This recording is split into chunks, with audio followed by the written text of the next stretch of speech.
Assalomu alaykum yana bir bor. Bugun genetik injeneriyaning, demak, genetik injeneriyaga oid bo'lgan darsimizda ikkinchi qismi bo'lib o'tadi. Bugun sizlar bilan gen muhandisligida qo'llaniladigan fermentlar va bir qancha mavzular bo'yicha suhbatlashib o'tamiz. Demak, boshladik. Hammaga ovoz, ekran yaxshi ko'rinayotgan bo'lsa, kommentariya bo'limida plus ishorasini qoldiringlar.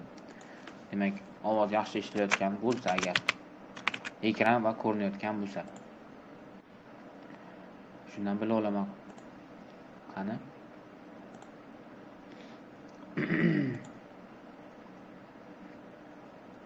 Yaxshi, ekran ham yaxshi ko'rinyaptimi hammaga?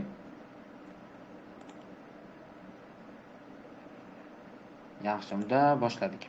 Demak, darsimiz yozib olinyapti har doimgidek. Darsimiz tugagandan keyin yana takrorlash maqsadida qilib ko'rsanglar bo'ladi. Xo'p. Elchinbek gapirmoqchi ekan. Razрешение berdim. Hammaga mana razрешение berildi. Hamma kim gapirmoqchi bo'lsa, bemalol gapirishi mumkin. Dars davomida savol bersa bo'ladi. Demak, gen muhandisligida DNK molekulasini spesifik tarzda bo'laklarga bo'luvchi har qanday DNK bo'lagini bir-biriga uchma-uch biriktiruvchi enzimlar hamda DNK bo'laklarini uzunligi bo'yicha bir-biridan o'ta aniqlik bilan ajrata oluvchi elektroforez usulidan foydalaniladi. Elektroforez usuli haqida keyinroq gaplashamiz, qanday bo'lishi haqida. Demak, gen muhandisligida qo'llaniladigan fermentlar quyidagi maqsadlarda qo'llaniladi. Bular DNK molekulasi bilan turli xil tajribalarni o'tkazishga yordam berib, ularni tegishli joydan qirqish, turli bo'laklarni ulash, tabiatda mavjud bo'lmagan yangi xildagi ketma-ketliklarni sintez qilishda qo'llaniladi bu fermentlar. Demak, bo'laklarga bo'luvchi, ulovchi kabi fermentlarga bo'linadi. Quyida gen muhandisligida foydalaniladigan asosiy fermentlarni ko'rib chiqamiz. Barcha fermentlar shartli ravishda quyidagi guruhlarga ajratish mumkin. Birinchisi DNK bo'laklarga bo'luvchilar. Ularni restriktaz deb ataymiz. Ikkinchisi RNK matritsa vositasida DNK bo'laklarini sintezlovchilar, DNK bo'laklarini ulovchilar, DNK bo'laklarini uchlari strukturasini o'zgartirish imkonini beruvchi fermentlar. Biz sizlar bilan faqat bugun mana bu DNK ni bo'laklarga bo'luvchi, RNK matritsa asosida DNK bo'laklarini sintezlovchi, DNK bo'laklarini ulovchi fermentlar haqida gaplashamiz. DNK bo'laklarining uchlarini strukturasini o'zgartiruvchi fermentlar bizning maktab darsliklarimizda berilmaganligi uchun bularga to'xtalib o'tirmaymiz. Faqat mana bu 3 turdagi fermentlar bilan gaplashamiz. Ya'ni restriktazalar, polimerazalar va ligazalar haqida gaplashamiz. Demak, birinchi guruhimiz polimerazalar, ya'ni bularni men sintez qiluvchilar deb nomlaganman. Qisqacha o'zim uchun tushunarli bo'lishi uchun.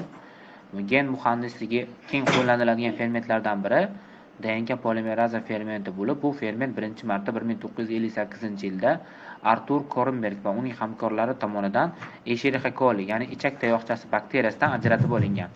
Demak, ikkinchi prokaryotimiz bu mana genetik injeneriyada uchratgan bu Escherichia coli, ya'ni ichak tayoqcha bakteriyasi bo'ldi. Buni ham o'zingizning konspekt daftarlaringizga yozib qo'ysanglar bo'ladi. Endi demak, Escherichia colida Artur Korenberg birinchi marta DNK polimerazani ajratib olgan. DNK polimeraza komplementar nukleotidlarni biriktirish yo'li bilan DNK zanjiri reduplikatsiya jarayonida ishtirok etadi. DNK polimeraza gen muhandisligida yangi DNK molekulalarini sintez qilishda qo'llaniladi. Bu ferment bilan oqsil biosintezini, DNK reduplikatsiyasi, ya'ni mitoz, miyozda sintez davrida eslaringizda bo'lsa DNK ning 2 hissa ortishi kuzatilardi. Ana shu yerda ishlatiladigan ferment hisoblanadi bu. Endi viruslarni o'rganish jarayonida shu narsa ma'lum bo'ldiki, yana ayrim viruslarning genomi bitta RNK zanjirdan iborat bo'lar ekan. Hujayra ichida rivojlanayotganda o'z genomini 2 zanjirli DNK ko'rinishga o'tkazib, keyin xo'jayin hujayra genomiga kirit ekan o'zining genomini. Ya'ni RNKli virus birinchi DNK ko'rinishga o'tkazib, keyin o'sha xo'jayinini ichiga kiritib yuborar ekan RNA elementini. Bunda RNK matritsa asosida komplementar DNK sintezlay oladigan virusning maxsus fermenti, ya'ni teskari transkriptaza yoki revertaza deb nomlanuvchi maxsus ferment ajratib olingan ekan shu jarayondan. Endi revertazalar matritsa RNK ga komplementar DNK zanjirini sintezlay oladi.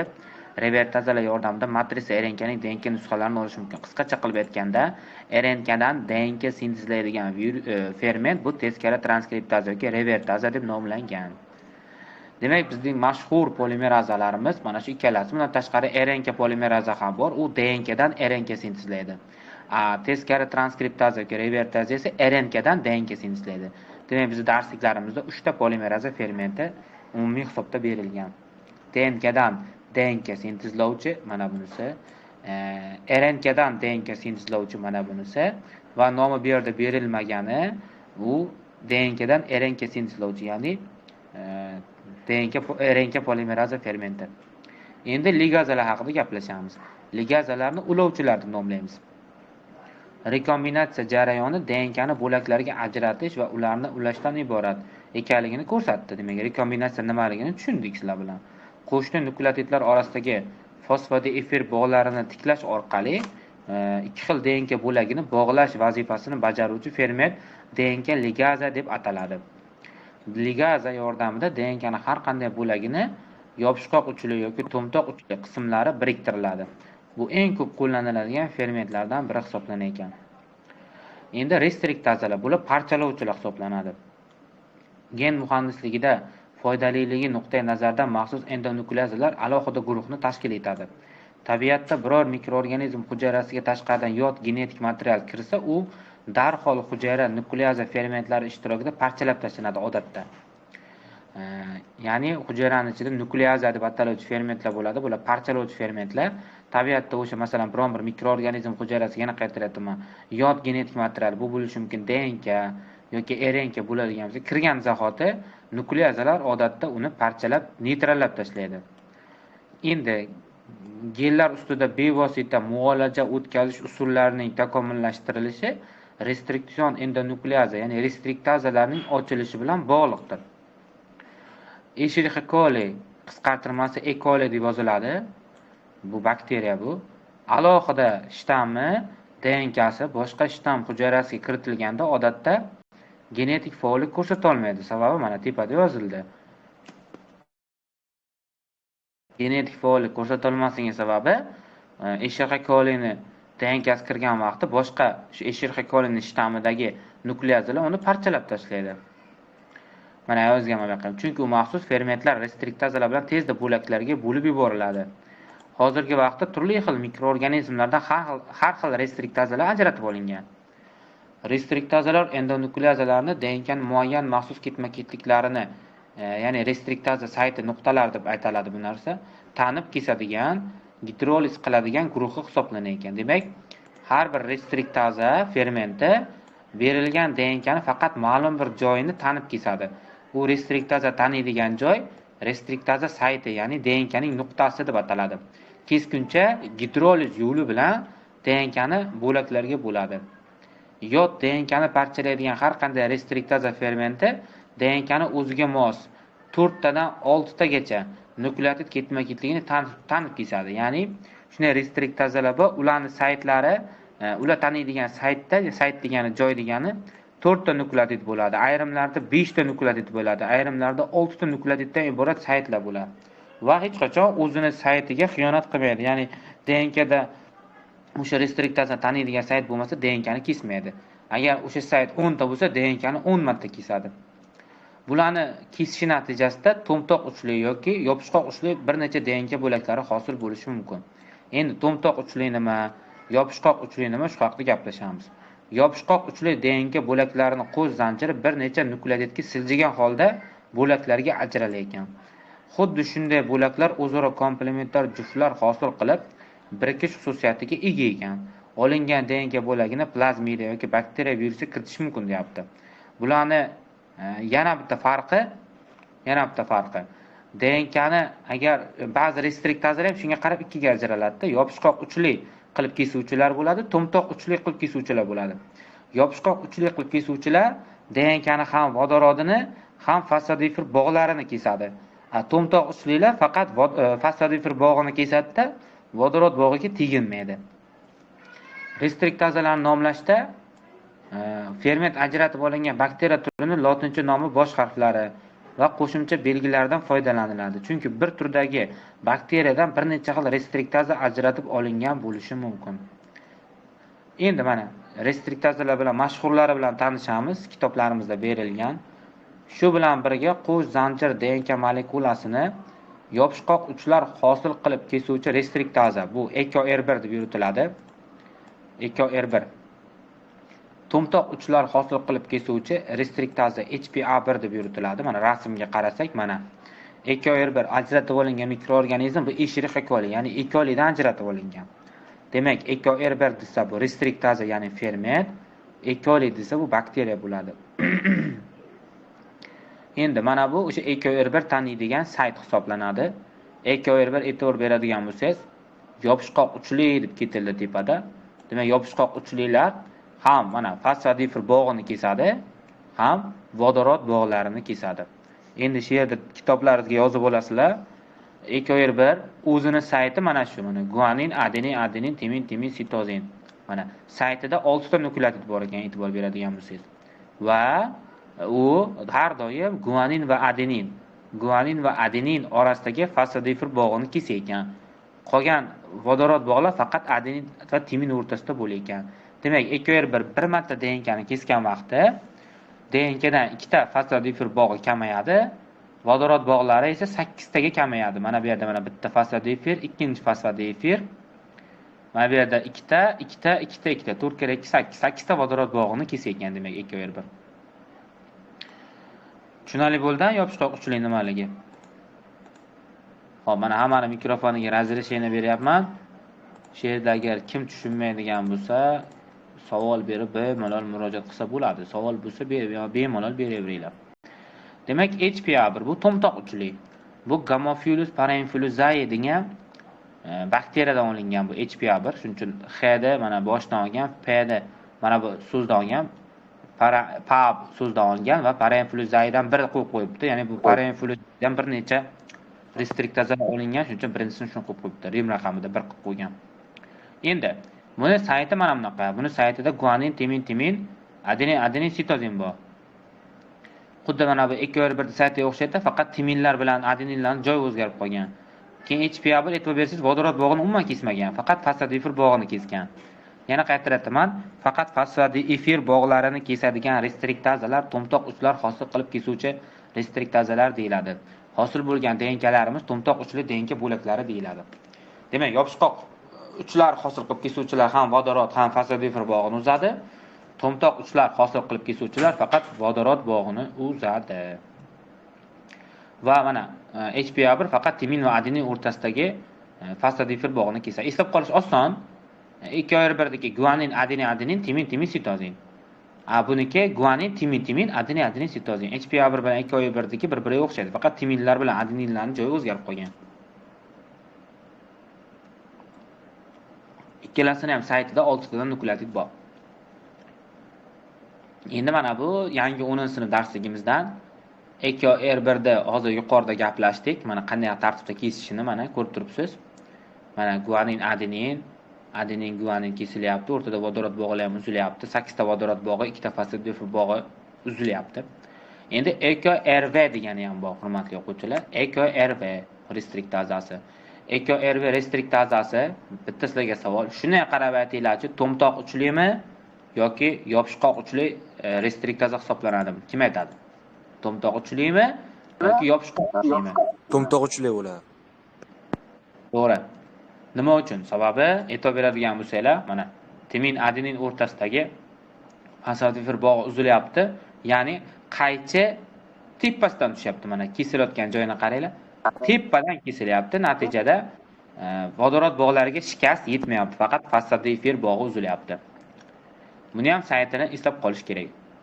Bu ham timin adenin o'rtasidagi o'sha fosfodifir bog'larini xuddi mana HPA1 ga o'xshab kesyapti.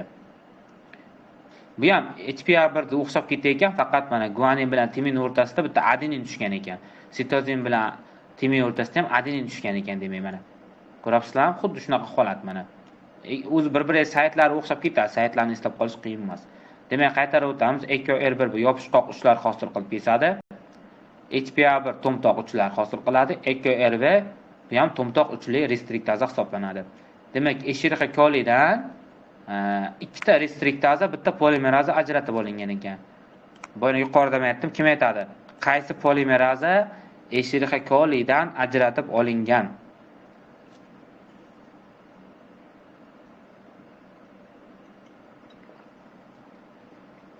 Savolim takrorlayman. Escherichia coli bakteriyasidan qaysi polimerazani Artur Korenberg birinchi marta ajratib olgan?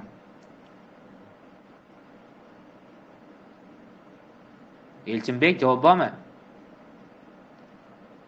DNK polimeraza ustoz. DNK polimeraza to'ppa-to'g'ri.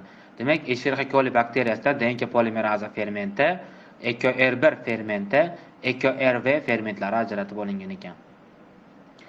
Xo'p, demak, yopishqoq uchli va to'mtoq uchlarni tushundik. Bundan masala keladi, hurmatli o'quvchilar. Xo'p, restriktazalar hosil qilgan yopishqoq uchlardan foydalanib, har xil DNK bo'laklarini bir-biriga bog'lash soddalashadi. Ana shu xususiyati tufayli bu xil restriktazalar gen muhandisligida keng qo'llaniladi, deyapti. Restriktazalar fermentlarining ochilishi DNK molekulasini bo'laklarga bo'lib, elektroforez qurilmasida o'ta aniqlik bilan bir-biridan ajratib olish imkonini berdi. Bu usulda ajratib olingan DNK bo'laklardan gen muhandisligida foydalaniladi. Mana bu yerda bizning darsligimizda yo'q bo'lgan restriktazalar berilgan.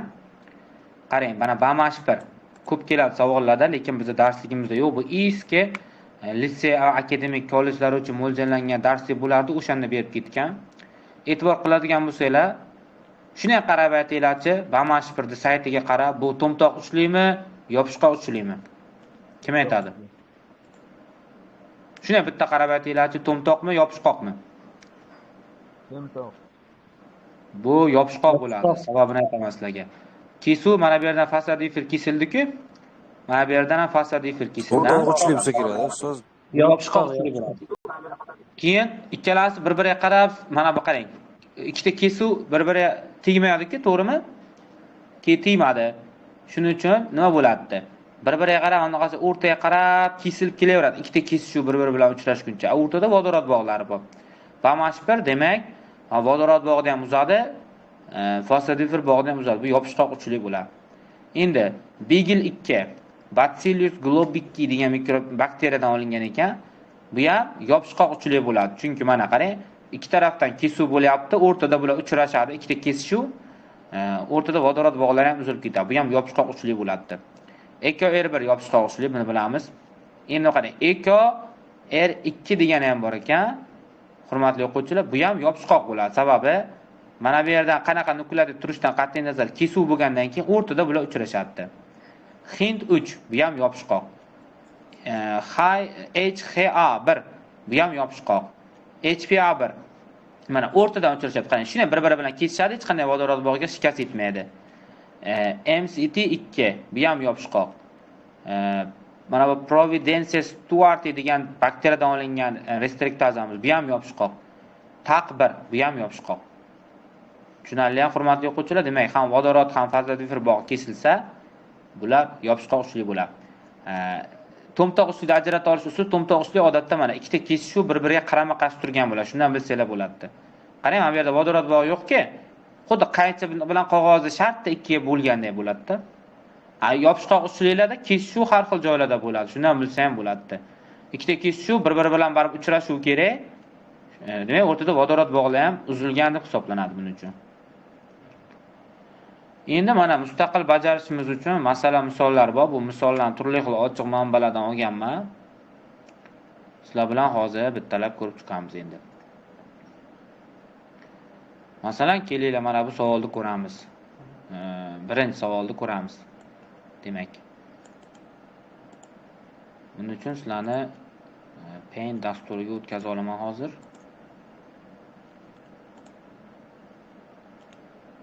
Xo'p.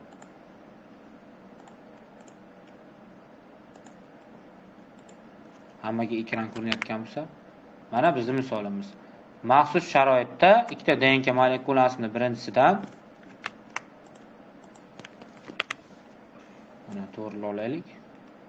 Mana ikkita DNK molekulasi bor ekan. Birinchisidan EcoR1, ikkinchisidan BAMH1 restriktazalar yordamida jami 15 ta DNK bo'lagi olinibdi.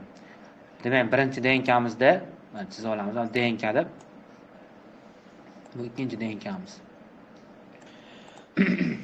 Bularni necha martadir bo'lgan biz bilmaymiz. Demak, mana bunga EKR1 ta'sir ettirgan. Bunga BAMH1 ta'sir ettirgan. BAMH1.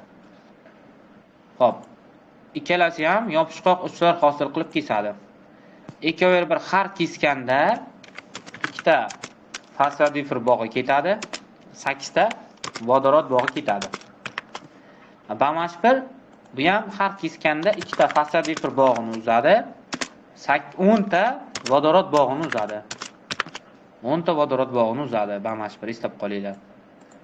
Endi ikkalasi kesilgan necha martadir, bu necha martadir kesgan, bu ham necha martadir kesgan biz bilmaymiz. Jami 15 ta DNK bo'lagi olingan. Endi agar barcha DNK bo'laklarini tarkibidagi vodorod bog'lar yig'indisi dastlabki 2 DNK molekulasi tarkibidagi vodorod bog'lar yig'indisidan 116 taga farq qilsa deyapti. Birinchi DNKda nechta vodorod bog' yo'qotilgan degan savolni beribdi. Demak, hurmatli o'quvchilar, dastlabki DNKlarda nechta vodorod bog' borligini bilmaymiz, lekin keyingi hosil bo'lgan 15 ta DNKda vodorod bog'lar soni dastlabki DNKdan 116 taga kam bo'lganligi aniq. 116 taga kam bo'lganligi aniq. Bizlar hozir ikki noma'lumni tenglama tuzamiz. Bizga mana bu ikkalasi asos bo'ladi. Xo'p, EKR1 xullas bitta narsani tushunishimiz kerak hozir. Bular necha marta kesganligini 15 ga qarab bilsa bo'ladi. Qarang, bunday narsa bor-da. Mana bitta DNK bo'ladigan bo'lsa, sizlarga savol. Agar mana shu yerdan EKR1 kessa, EKR1 va BAMH1 farqi yo'q. Bir marta kessa, kesuv bir marta bo'lsa, nechta DNK hosil bo'ladi? 2 ta. Ikkinchi marta kessa ham bo'laklar soni bittaga ko'p bo'ladi-da. Mana tasavvur qilaylik, 5 marta kesdi. Lekin bo'laklar soni nechta bo'ldi? 1 mana 2 3 4 5 va 6 ta. Lekin kesishlar soni 5 deydi. 1 2 3 4 5 ta. Demak, biz shunday qoida yarata olsak bo'ladi. DNK molekulasida DNK molekulasi fermentlar necha marta kessa, o'sha kesilgandan keyin hosil bo'lgan bo'laklar soni bittaga ko'p bo'lar ekan. Bittaga ko'p bo'lar ekan. Demak, mana bu EKR1da kesganlarni x deydigan bo'lsak, x plus 1 EKR1dan hosil bo'lgan DNK bo'laklari hisoblanadi. BAMH1dakini kesganlarini y deydigan bo'lsak, y plus 1imiz bu o'sha BAMH1 natijasida hosil bo'lgan bo'laklar hisoblanadi. Va ikkalasini yig'indisi, ya'ni x plus 1 plus y plus 1 barobar 15 ga teng bo'ladi. Endi 1 ga 1 ni qo'shamiz, 2 agar biza xullas 2 ni bu 15 tarafga o'tkazamiz, shunda x plus y barobar 15 minus 3 qoladi. Bu ifodani yana soddalashtiradigan bo'lsak, bizda x plus y barobar 13 deydi qoladi. Ya'ni bu degani EKR1 bilan BAMH1 jami ikkita DNKni 13 marta kesgan degan so'z kelib chiqadi. 13 marta kesgan degan so'z kelib chiqadi. Men 3 noto'g'ri yozyapman, uzr. Adashib ketdim. 2 bo'ladi-yu. 1 ga 1 qo'shsa. Mana 13 yozyapman. Mana to'g'ri bo'ladi endi. Demak, BAMH1 bilan EKR1 jami kesganlari 13 marta kesgan. Ichida endi 6 ga 7 bo'lgandir, balki 3 ga 10 bo'lgandir, bilmaymiz-da, lekin kesganligi aniq. Bu bizda birinchi tenglamamiz bo'ladi. Birinchi tenglamamiz. Ikkinchi tenglamamiz, hurmatli o'quvchilar, vodorod bog'lar kesiladi. Vodorod bog'lar taxlaymiz. BAMH1 har kesgan vaqtda 10 tadan vodorod bog' kamaygan. Demak, BAMH1 hisobidan kamaygan vodorod bog'lar soni 10y ta olamiz. EKR1 har kamaytirgan vaqti vodorod bog'larni 8 martadan kamaytirgan. Demak, 8x ta olamiz. EKR1 hisobidan kamaygan vodorod bog'lari. Ikkalasining yig'indisi 116 ga teng bo'ladi. Demak, ikkinchi tenglamani siz olamiz. Demak, 2/1 tomonidan kamaytirilganlari 8x plus bamash 1 tomonidan kamaytirilgan vodorod bog'lari 10y barobar 116. Bu bizning ikkinchi tenglamamiz bo'ladi, hurmatli o'quvchilar mana. Endi mana bu ikkita tenglamani birlashtiradigan bo'lsak, sistema kelib chiqadi. Demak, yechim qilamiz.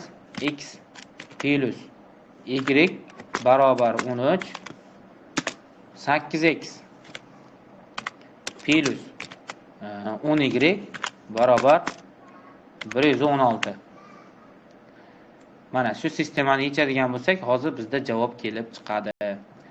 Demak, yechadigan bo'lsak, xullas bu yerda 2y barobar 113 ni 8 ga ko'paytiramiz. 904 dan ayiramiz 116 ni. 788 yo'q, adashib ketdik. Demak, 13 ko'paytirilgan 8 104. Demak, bu 12 bo'lar ekan. Xo'p. Y teng bo'ladi shunda 6 ga. Y 6 ga teng bo'lsa, o'zlari tushunganlaringizda x teng bo'ladi 7 ga teng bo'ladi. Demak, xulosa qiladigan bo'lsak, biz x deb 2/1 da kesganlarni olgandik. Demak, 2/1 7 marta kesgan, bamash 1 6 marta kesgan bo'lib chiqyapti.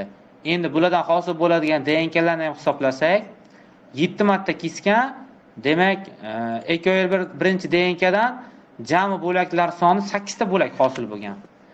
Xo'p, ikkinchi DNKdan esa 7 ta bo'lak hosil bo'lgan. Shunda 8 ga 7 ni qo'shadigan bo'lsanglar, 15 soni kelib chiqadi, hurmatli o'quvchilar. Endi bizga so'rayotgan narsasi birinchi DNK nechta vodorod bog'ini yo'qotgan degan so'z kelib chiqqan. Demak, 7 marta kesgan bo'lsa, har keskanda 8 tadan vodorod bog'ini yo'qotgan bo'lsa, oxirgi qiladigan amalimiz 7 ni 8 ga ko'paytiramiz. Bizga javob 7 kara 8 56 mi, hurmatli o'quvchilar? Javob 56 degan javob. 56 degan javob kelib chiqqan mana.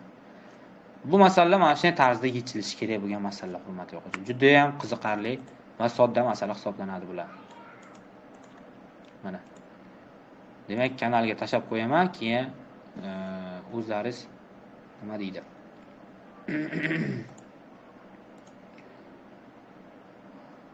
Xo'sh. Daftarlarga ko'chirib olasizlar. Mana. Yechimini tashab qo'ydim sharti bilan. Hurmatli o'quvchilar, fermentlarga oid bo'lgan masalalarni fayl ko'rinishda kanalga tashlab qo'yamiz. Darsimiz ham 8:30 bo'libdi. Bizda hozir chat boshlanishi kerak, xudo xolasa. Nima deydi, ekspertlar chati. Qolgan darsimizdan xudo xolasa keyingi darsga sizlar bilan laboratoriyada rekombinant DNK olish Boyer va Cohen tajribasini o'rganamiz. Keyingi darsga eng asosiy shu. Keyin gen muhandisligiga asoslanib o'simlik irsiyatini o'zgartirish, keyin hayvonlarni klonlash, gibridoma olish texnologiyalarini keyingi darsga o'tamiz. Ya'ni 3-darsimiz xudo xolasa ertaga bo'lib o'tadi. Mana qo'ylarni klonni olishlarni sizlar bilan ertaga ko'rib o'tamiz, xudo xolasa. Hammalaringizga rahmat, diqqat qilib qatnashganliklaringiz uchun. Bu darsdan videorolikga albatta guruhga tashlab qo'yiladi. O'ylaymanki, darslarimiz manfaatli bo'lyapti. Ilm olishdan charchamanglar. Hammalaringizga rahmat. Sog' bo'linglar, salomat bo'linglar. Ustoz, sizga ham rahmat.